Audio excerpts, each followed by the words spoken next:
नमस्कार, अपना उत्तराखंड देख रहा मेरे साथ मैं हूं शंकर दत्त पंत। खबरों की शुरुआत करते हैं। उत्तराखंड में साल 2022 में होने वाले विधानसभा चुनाव को लेकर बीजेपी कोई कसर छोड़ने के मूड में नजर नहीं आ रही है। बीजेपी की ओर से पूरे उत्तराखंड में युवाओं को बड़ी संख्या में बीजेपी की सदस्यता दिलाई जा रही है। बीजेपी प्रदेश अध्यक्ष मदन कौशिक ने कांग्रेस की पूर्व प्रदेश महासचिव वंदना गुप्ता, संचित ग्रोवर, शिल्पी ग्रोवर सहित कई युवाओं को बीजेपी की सदस्यता ग्रहण कराई है। बीजेपी के प्रदेश अध्यक्ष मदन कौशिक का कहना है कि बीजेपी ने वंदना गुप्ता, सचिन ग्रोवर और शिल्पी ग्रोवर को सदस्यता दिलाई है।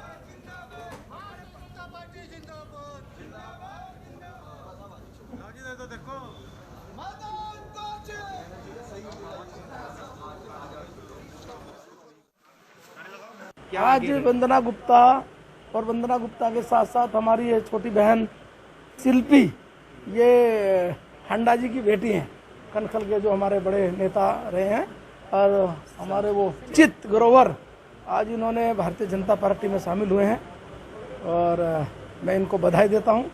और बहुत ही मेहनती हैं और आगे भी इस प्रकार से मेहनत करते हुए पार्टी मजबूत होगी, ऐसा विश्वास है। और कांग्रेस के सोशल मीडिया वॉरियर्स अब कोविड सेवक बनकर लोगों की मदद करेंगे। ये कार्यक्रम दूरस्थ ग्रामीण क्षेत्र में कोरोना टीकाकरण के लिए रजिस्ट्रेशन में लोगों की मदद करेंगे। आपको बता दें कि कांग्रेस प्रवक्ता गरिमा दसोनी ने बताया कि ग्रामीण क्षेत्रों में कई जगह कनेक्टिविटी की समस्या है। साथ ही कई लोग ऐसे भी हैं जिनके पास स्मार्टफोन नहीं है, इसीलिए वो लोग वैक्सीनेशन के लिए रजिस्ट्रेशन नहीं करा पा रहे हैं। ऐसे में कांग्रेस ने यह निर्णय लिया है कि वैक्सीन के लिए कोई भी वंचित न रहे।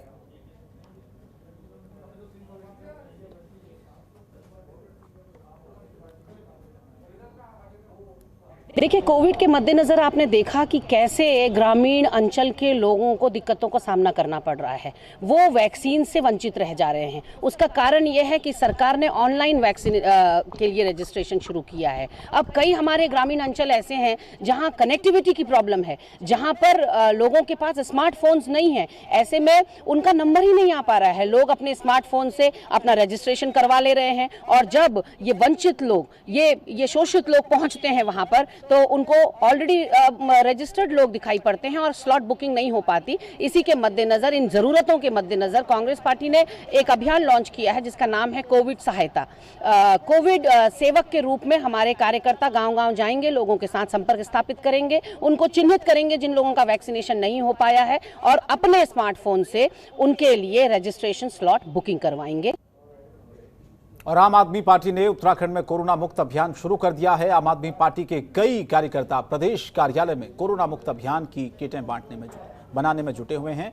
आपको बता दें कि आप प्रवक्ता रविंद्र आनंद ने इस मौके पर यह बताया है कि इस अभियान के तहत पहले चरण में प्रदेश के हर विधानसभा के 50 गाँव में आप पार्टी ऑक्सीजन जाँच केंद्र खोलेगी। इसमें 1 लाख कार्यकर्ता गाँव-गाँव जाकर इस अभियान को लीड करेगी।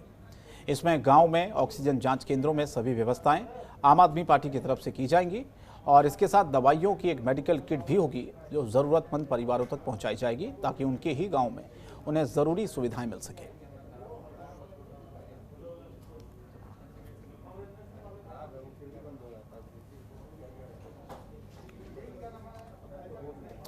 और ऋषिकेश विधानसभा क्षेत्र में हरिद्वार देहरादून हाईवे पर लगने वाले टोल प्लाजा को लेकर विधानसभा अध्यक्ष प्रेमचंद अग्रवाल का बयान सामने आया है, जिसमें उन्होंने बताया है कि कुछ लोग टोल प्लाजा का विरोध नहीं कर रहे हैं बल्कि मिशन 2022 विधानसभा चुनाव उनका टारगेट है।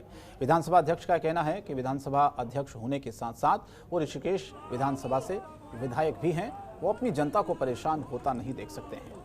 इसके लिए उन्होंने टोल प्लाजा बनने का विरोध जताया और संभावना भी जताई कि टोल प्लाजा किसी भी हालत में नहीं लगेगा। और साथ ही उन्होंने ये भी बताया कि इसका विरोध प्रधान संगठन और सर्वदलीय संघर्ष समिति के बैनर तले किया जा रहा है, जो कि जायज लगता है, लेकिन बैनर तले कुछ लोग अपनी कुछ तुच्छ राजनीति को चमका रहे हैं।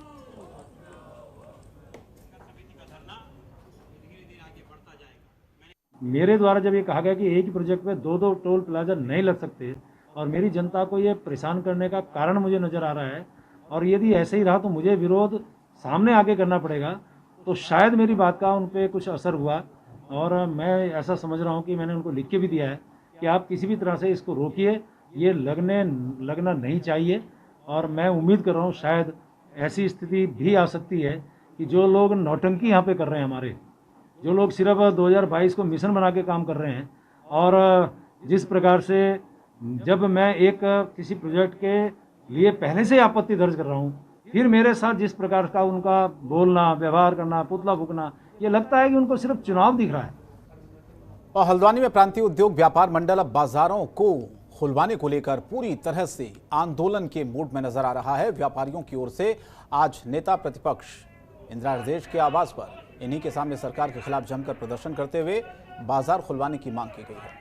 प्रांतीय उद्योग व्यापार मंडल के अध्यक्ष नवीन वर्मा के नेतृत्व में दर्जनों व्यापारियों ने नेता प्रतिपक्ष इंदिरा हृदय से सरकार पर दबाव बनाने की मांग की है। साथ ही कहा है कि कोविड काल में व्यापारी आर्थिक रूप से कमजोर हो गए हैं। तो वहीं दूसरी तरफ सरकार के प्रवक्ता सुबोध उनियाल ने जिस तरह से बाजार खोलने को लेकर बयान दिया है कि किसी के दबाव में बाजार नहीं खोला जाएगा, उसको लेकर पूरे प्रदेश के व्यापारियों में गुस्सा नजर आ रहा है, जिस वजह से प्रांतीय उद्योग व्यापार मंडल के पदाधिकारियों ने नेता प्रतिपक्ष इंदिरा हृदय के आवास पर सरकार को चेताने के लिए प्रदर्शन किया है।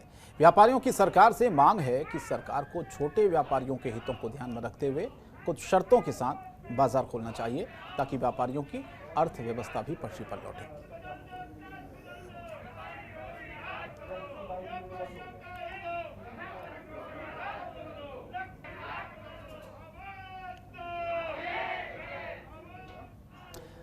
उत्तरकाशी के नगर पालिका की तरफ से तिलोथ क्षेत्र वार्ड में बन रहा कूड़ा निस्तारण और डंपिंग जोन का लोगों ने जमकर विरोध किया है। कूड़ा निस्तारण और डंपिंग जोन में चल रहे काम को लेकर भी क्षेत्र के लोगों ने इसे बंद करवाया। बता दें कि जिस जगह पर डंपिंग जोन बनाया जा रहा है, इसके आसपास उत्तरकाशी नगर का सबसे बड़ा स्कूल है, जहां पर 4000 बच्चे पढ़ते हैं। इतना ही नहीं, पास में ही समाज कल्याण छात्रावास है। इसके अलावा कूड़ा डंपिंग जोन के ठीक ऊपर बद्री केदार यात्रा सड़क मार्ग और 100 मीटर की दूरी पर प्रसिद्ध कुटेटी देवी का मंदिर भी है, जिसको लेकर लोगों का अब ये कहना है कि जब यहाँ पर डंपिंग कूड़ा निस्तारण जोन बनेगा तो कूड़े से फैलेगी बदबू, कूड़े से निकलने वाली हानिकारक गैस से आसपास के लोगों का जीना मुश्किल हो जाएगा, जिसे लेकर अब इसका खुलकर विरोध हो रहा है।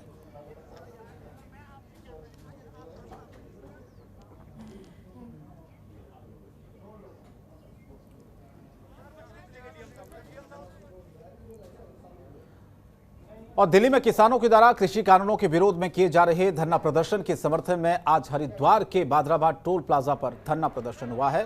भारतीय किसान यूनियन के जिला अध्यक्ष विजय कुमार शास्त्री के नेतृत्व में ये धरना किया गया।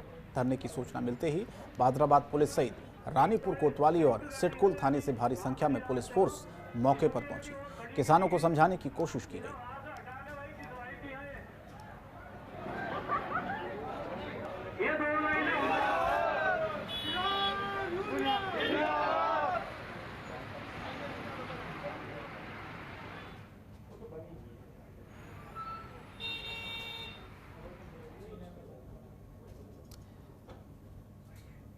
उत्तराखंड के जोशीमठ में विश्व साइकिलिंग दिवस के मौके पर स्थानीय युवक द्वारा 5 किलोमीटर साइकिलिंग कर लोगों को जागरूक करने का एक बीड़ा उठाया गया। स्थानीय युवक की ओर से लोगों को अपने स्वास्थ्य के प्रति जागरूक कर ईंधन की बचत और रोग प्रतिरोधक क्षमता बढ़ाने के लिए जागरूक किया गया। स्थानीय युवक नितेश का यह कहना है कि साइकिलिंग करने से ईंधन की बचत के साथ ही स्वास्थ्य के लिए भी लोगों के लिए ये काफ़ी लाभदायक है। उन्होंने कहा कि लोगों को अधिक से अधिक साइकिल चलानी चाहिए, जिससे उनका स्वास्थ्य अच्छा रहे।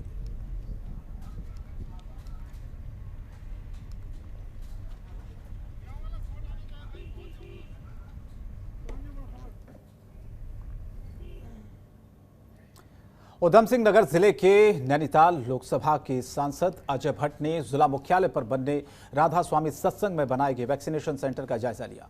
इतना ही नहीं, मेडिकल कॉलेज रुद्रपुर और ईएसआई चिकित्सालय में कोविड केयर सेंटर और ऑक्सीजन प्लांट का भी निरीक्षण किया गया। कोविड-19 संक्रमण की रोकथाम के लिए की गई सभी व्यवस्थाओं की जानकारी ली। बता दें कि इस दौरान उन्होंने कहा कि केंद्र और राज्य सरकार लगातार आम लोगों के हितों में काम कर रही है। इसके बावजूद भी कुछ लोग सरकारों को बदनाम करने का षड्यंत्र रच रहे हैं और लोगों में गलतफहमियां फैला रहे हैं। इस समय सबको एक साथ आने की जरूरत है ताकि इस कोरोना महामारी से मिलकर लड़ सकें।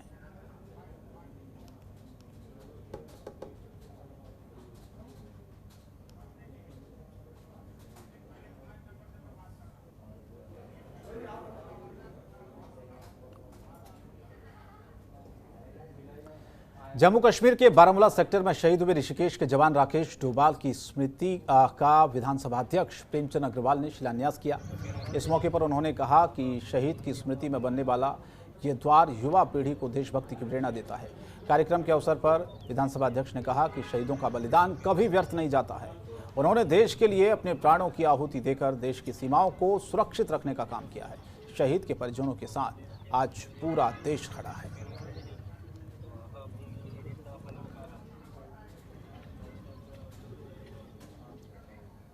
जो 13 नवंबर 2020 को बारामूला में शहीद हो गया था और उस समय हमने संकल्प लिया था कि उसके याद में हम लोग एक द्वार यहाँ बनाएंगे। और क्योंकि शहीदों के लिए तो हमेशा यही कहा जाता है कि शहीदों की चिताओं पर लगेंगे हर वर्ष मेले, वतन पर मरने वालों का यही बाकी निशा होगा। तो इस प्रकार का कुछ हम लोग करें ताकि आने वाली जो जनरेशन है उसको इससे प्रेरणा मिल सके और उनकी याद चिरायु हो सके। तो आज उस गेट का शिलान्यास उनके परिवारजनों के साथ, अपने पार्टी के कार्यकर्ताओं के साथ मैंने किया है और उम्मीद कर रहा हूँ बहुत जल्दी है जब सुंदर गेट बनेगा तो आने वाले लोग जो जैसे गुजरेंगे उनको दिखेगा कि एक जो हमारा युवा था डोभाल, उसको किस प्रकार से उसने बलिदान दिया था। खबरों के निष्पक्ष विश्लेषण के लिए सब्सक्राइब करें Jantantra TV and press the bell icon. Never miss any update.